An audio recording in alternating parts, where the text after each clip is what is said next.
त्यामध्ये आज जे आहे इन्क्वायरी ऑफिसर जे शासनाने नेमला होता त्या इन्क्वायरी ऑफिसरच्या संदर्भातली चर्चा झाली।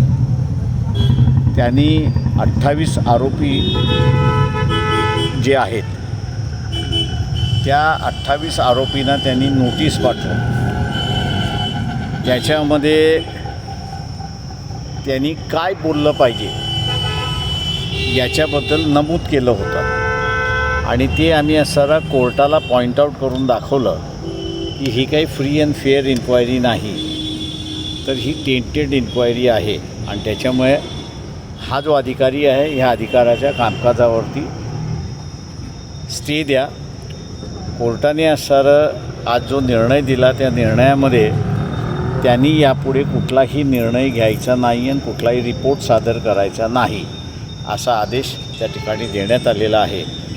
आणि 8 तारखेला पुन्हा कोर्टामध्ये 2 इश्यूवरती त्या ठिकाणी असणारं आहे।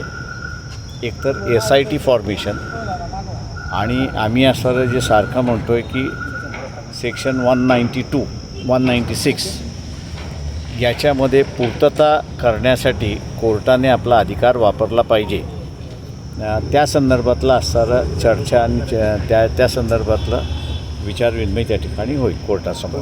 सरकारतर्फे आज भूमिका मांडली जाणार होती। सरकारतर्फे भूमिका मांडण्यात आली, कोर्टाने ती काय मान्य केली नाही। सरकारने काय भूमिका मांडली? सरकारने असं डिफ्यूज करण्याचा प्रयत्न केला की आम्ही असं 194 खाली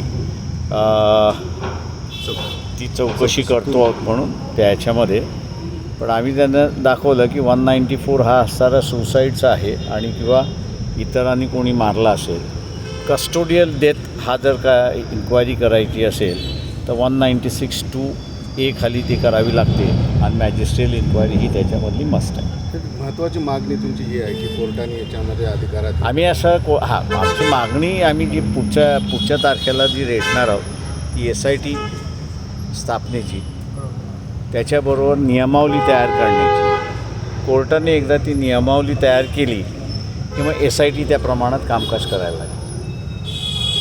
आता एकच प्रश्न इंटरनॅशनल लेवलचा विचारून घेतो तुम्ही आपण, भारत पाकिस्तानच्या तणावावरून आता युद्ध होईल की काय अशी परिस्थिती आहे।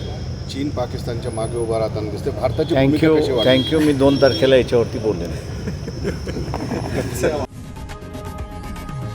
लोकशाही मराठी ऐका, पहा, जागरूक रहा।